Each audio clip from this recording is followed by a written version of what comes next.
Bonjour à tous et à toutes, et bienvenue à cette vidéo qui va parler du début de notre module 2 sur les structures de l'organisme humain. Alors nous allons commencer avec le système digestif, mais pour comprendre le système digestif, on a besoin de comprendre certaines molécules de base que le système digestif doit aller chercher dans les aliments. Et nous allons commencer avec les glucides et les lipides.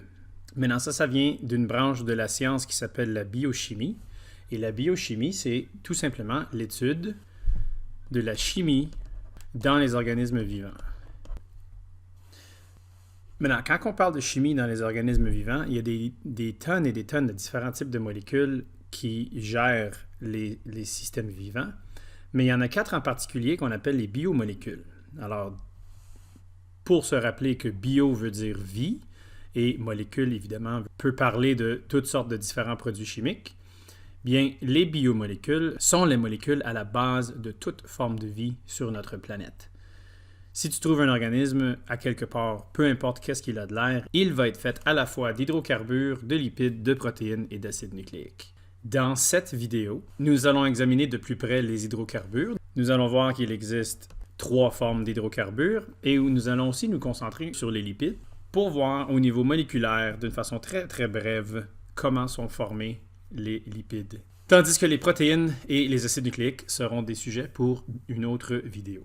En plus de ces 4 types de biomolécules, l'organisme humain a aussi besoin d'autres substances. Alors voici un tableau détaillé de ces substances au niveau élémentaire. Alors on a de oxygène jusqu'à magnésium avec leur pourcentage dans le corps humain. On peut voir que nous sommes faits majoritairement d'oxygène, suivi de loin par le carbone et l'hydrogène.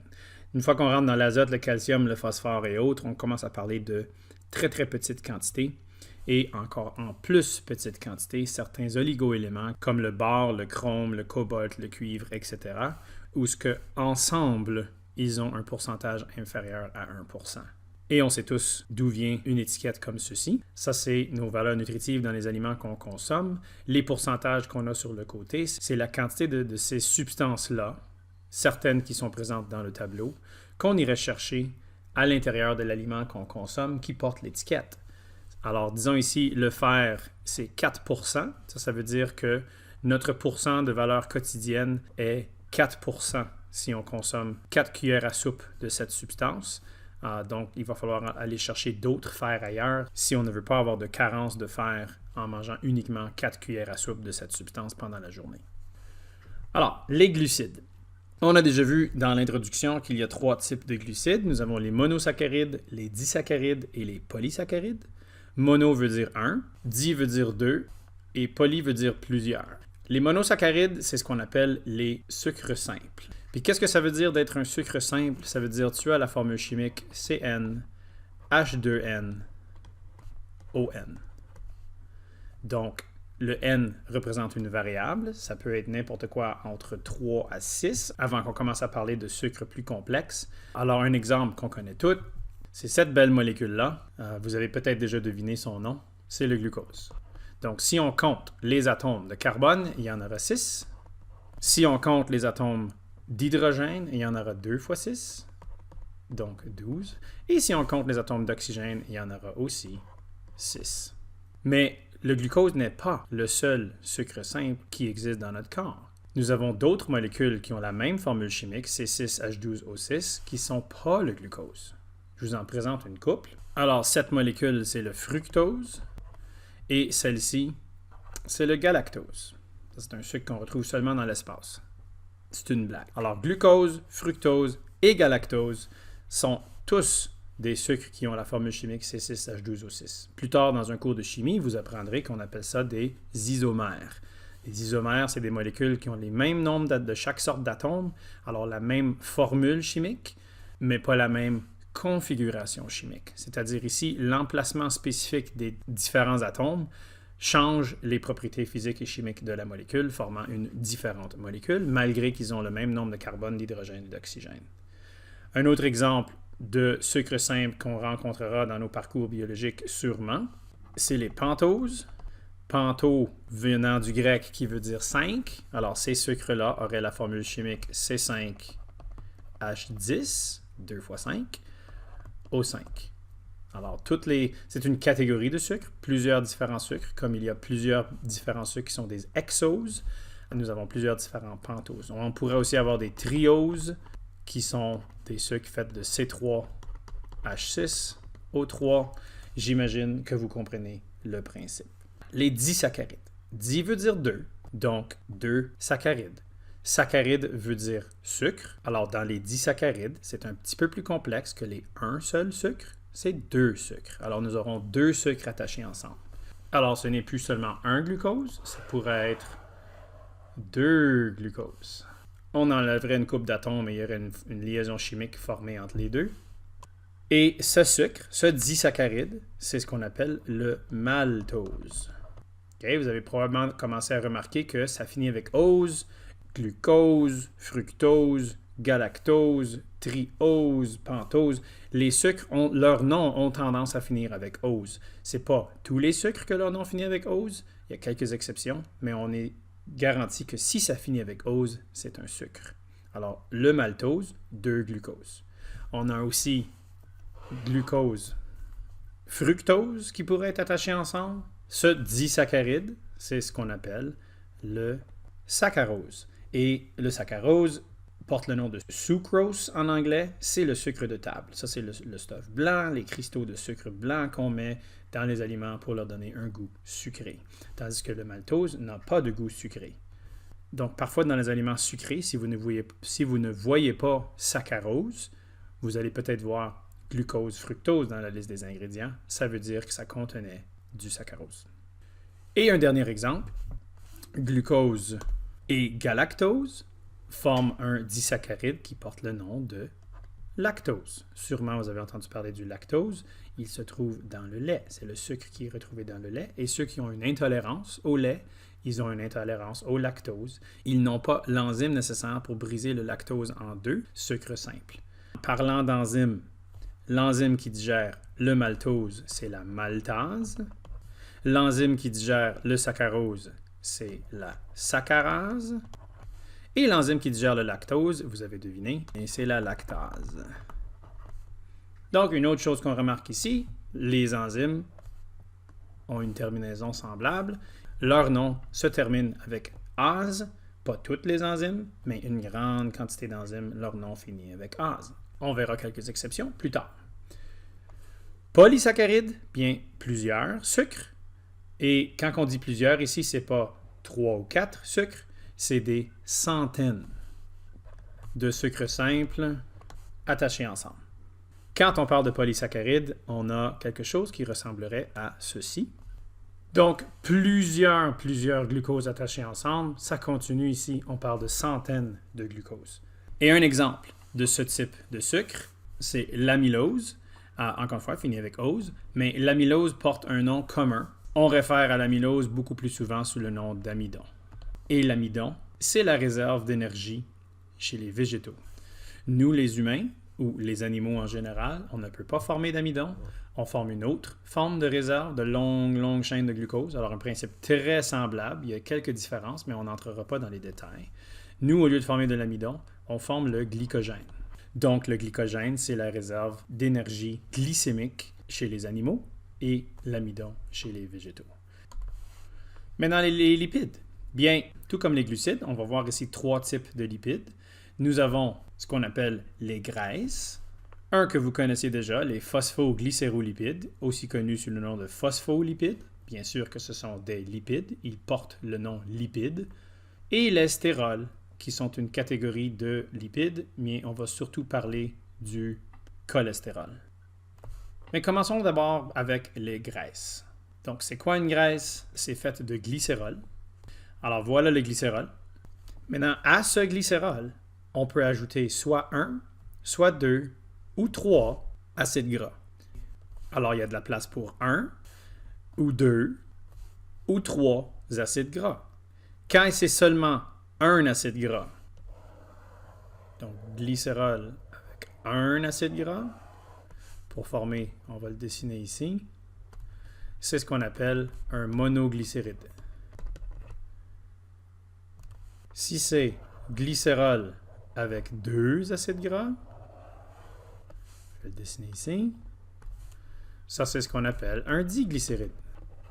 Et vous avez deviné, si c'est glycérol avec 1, 2, 3 acides gras, que je vais dessiner ici,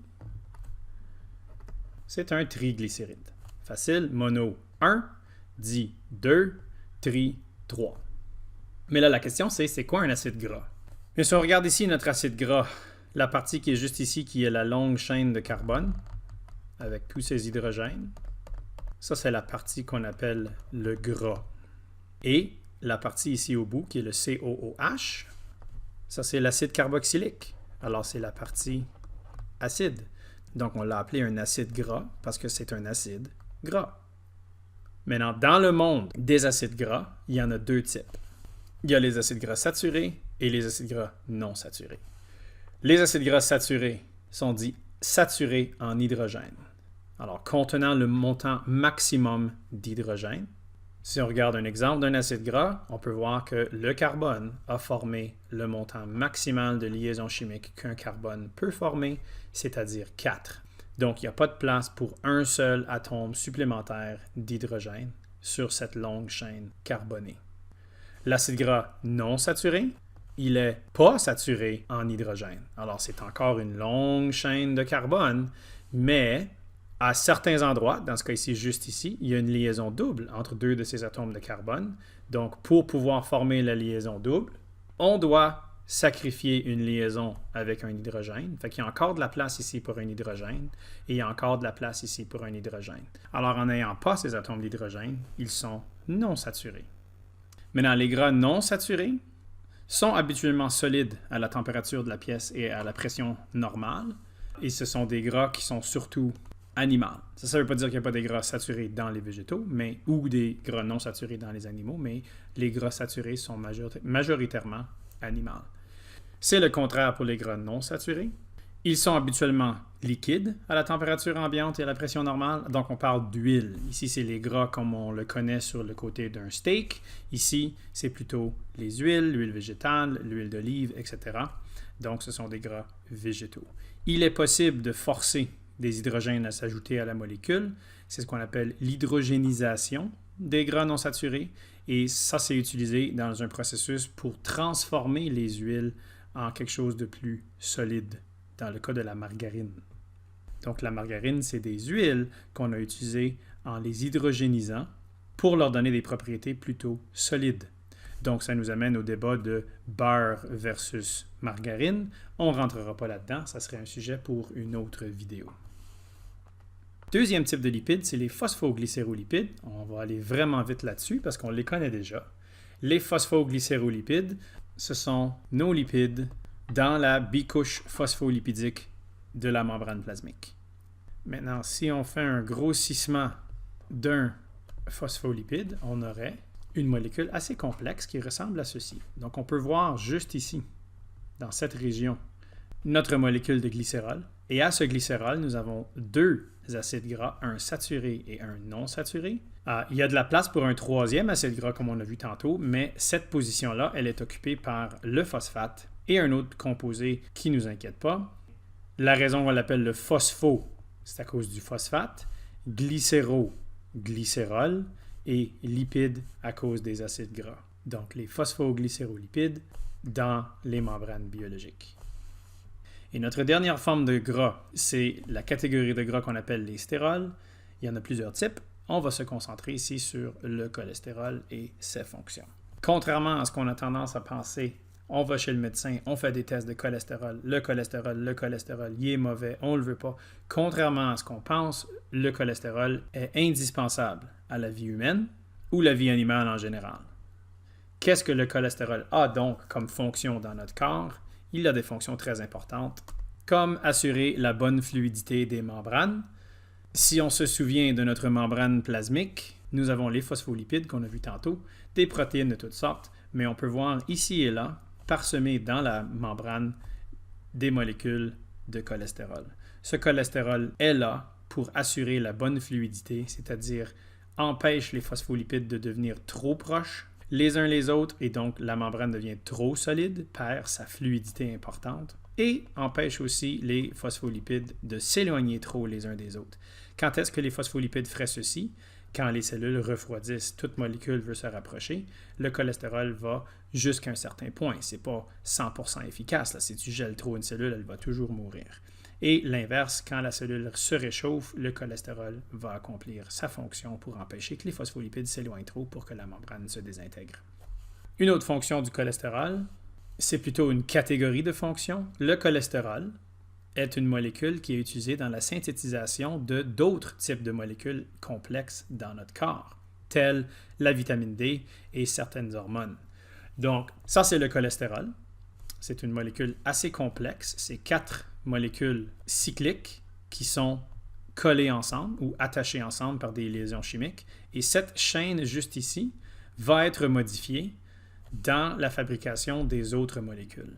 Alors, par exemple, vous avez sûrement déjà appris que la vitamine D, elle est produite lorsqu'on passe un certain montant de temps au soleil. Bien, c'est exactement ce qui arrive. Le cholestérol, sous l'effet des rayons ultraviolets émis par le soleil, va être transformé en vitamine D. On peut voir une ressemblance ici entre nos 4 cycles accolés et ici, il y a eu un petit bris de liaison chimique, mais on peut encore voir des indices de cholestérol assez majeurs dans la vitamine D.